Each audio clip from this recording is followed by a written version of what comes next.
Hey, what's going on, everybody? Michael Bell, SuperGreen Lawn Care.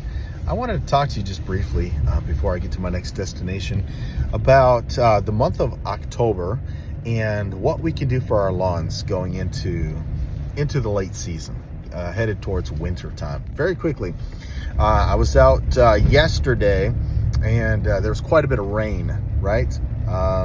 We even had hail at one point. And so very cold, very rainy, mid 40s today. It'll probably climb up to mid 50s, low 60s, maybe if it's warm.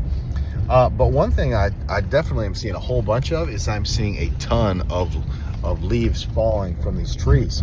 So you'll definitely want to just monitor your leaves. Sometimes people say, well, you know, it's a lot of work. It's just easier for me if I get out my lawnmower and just mulch them up. That's great.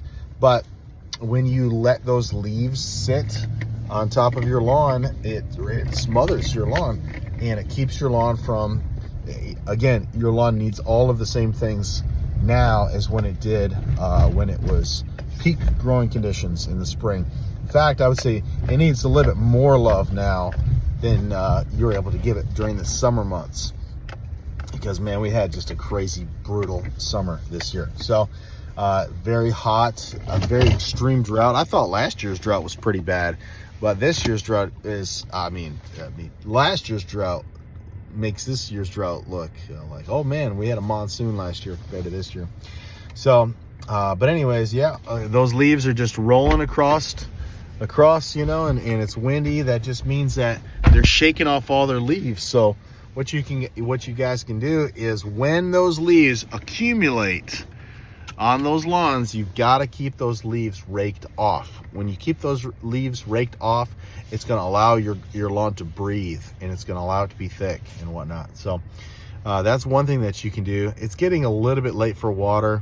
If you wanted to get out there and put some water on it, just be careful, because here in the next couple weeks we are going to have some frost starting to appear. And one thing, if you've been a homeowner for very long, you know that your water hose has a tendency to freeze when it holds a lot of water. So if you're going to get out your water hose, get out one of those stretchy hoses and just empty it. Maybe even take that inside your house or basement or garage when you're done using it. But definitely, I've still got homeowners that are watering and their lawns are very green right now. And then finally, I guess in this video, I'll say, don't forget about your fertilizer. Sometimes people look at their lawns and say, well, that's dormant. No, that's not dormant. That is a dry as a bone lawn that hasn't had any fertilizer. That's what you're looking at right there. I promise you, you water it like crazy and you put some fertilizer on it, man, you'll have the greenest lawn on the block. See, man, why would I want to do that? Well, here's why.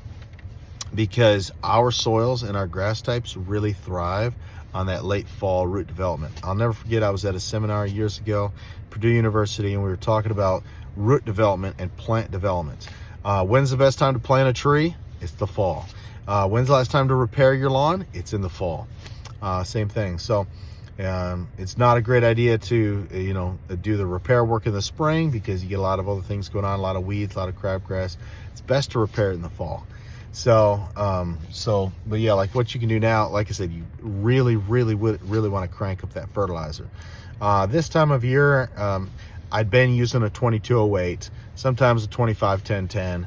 Now I'm jumping up to 32. For the month of late November, early December, I'm going to be doing a straight 44 straight urea.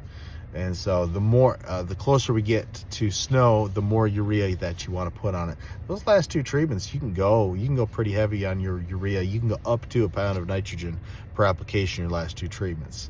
And what I've seen happen is that lawn doesn't show a whole lot of results now, but because a lot of it's root development, so, roots getting pushed down into your soil and really developing as a plant structure. The cellular structure of your plant, just your plant will just be a lot healthier. And then come springtime, it'll come out with a lot of energy stored in its roots. You'll get a high crop production yield in the spring. You'll say, whoa, man, my lawn coming out of March, middle March, first part of April will just be so crazy green because of the work that you did October, November, early December in northern Indiana on this clay with our fescue. A lot of bluegrass lawns here too. So all right, that's it for today. I just wanted to make a quick video. I was listening to an Alex Ramosi video, and he talked about, you know, you need to make more content. So here you go. Here's more content. I could talk about lawn care every single day. So, all right, I hope the video was helpful. If it was, maybe like the video, maybe share it, maybe leave me a comment, say hello. And so that'd be great. You guys have a good day, and we'll catch you on the next one.